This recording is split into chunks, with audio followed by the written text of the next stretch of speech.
Hello guys, I'm Minecraft with Dummies, and today what I have for you is a little secret entrance that you can fit into a room that is likely to be the kitchen. Basically, you've all seen these setups before. You have a cauldron with water in, and then you have a tripwire hook above it, and it looks kind of like a sink.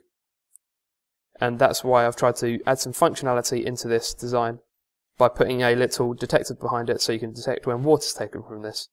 So when I take a piece of water out, a door will open, and then you can activate it from the other side, or you can just take another bit of water out and then it'll activate again, and so on. And then obviously when it's empty, you can just take a water bucket and then refill it again, and that will actually activate it as well.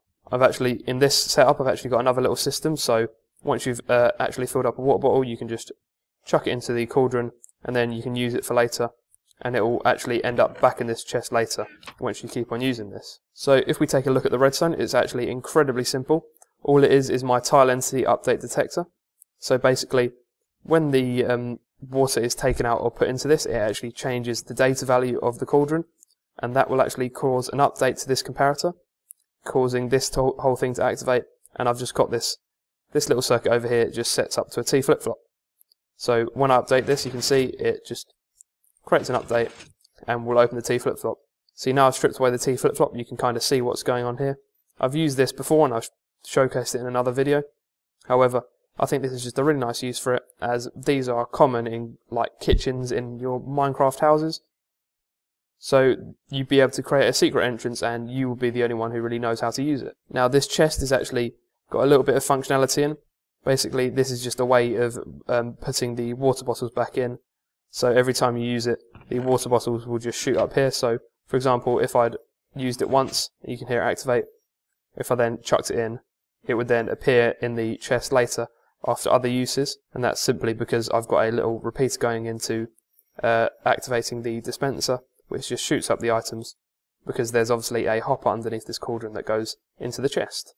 So in this instance, I've used my tile entity update detector that you may have seen before. However, if you're feeling a little bit cheap and you want to use a more resource-friendly design, you can use Nice Marks design, which is this, and this does the exact same job, but it's just a little bit more compact and actually a little bit more resource friendly, so you can use this if you want to.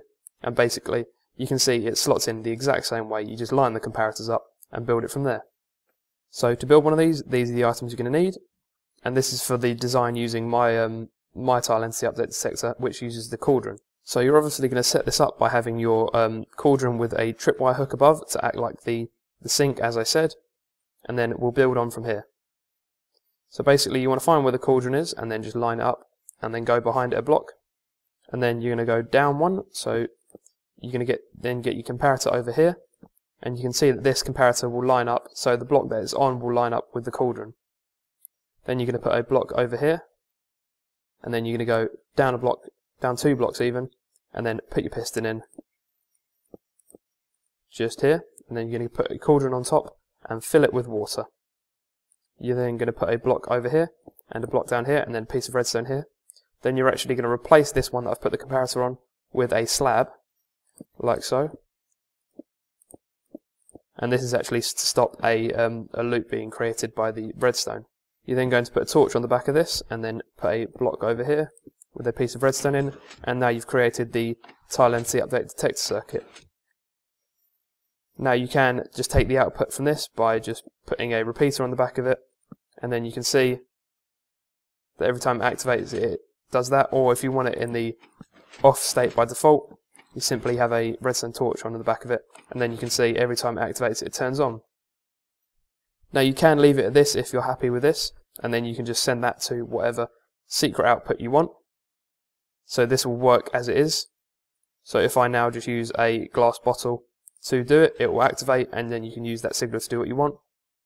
And now the circuit at the bottom is of course optional, however I'm going to show you how to build it in case you want to do it. So you're going to go underneath and put a hopper facing into the block to the right of it. Then you're going to get a dropper facing upwards, and a chest on top of that, which is obviously going to fire into. Now what I've simply done is just taken the block from over here, taken the output, got a redstone repeater and put it on the back over here like this, so it's just taking it from the redstone over there, and then you just put a block like this then a piece of redstone again, and then a block like that, and that will activate it. And now effectively, once the items that you've chucked in here go into this dropper, every time that you activate it, it will shoot the item up in here. So if I activate it now, you can see the item will go up there one at a time. So this is just optional, but it's just a really easy circuit, and I think it adds just a bit more functionality to it, if you want that.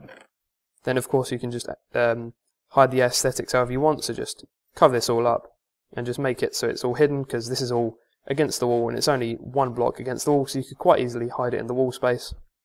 But yeah, that part's of course up to you. Now that is all there is for this design, guys.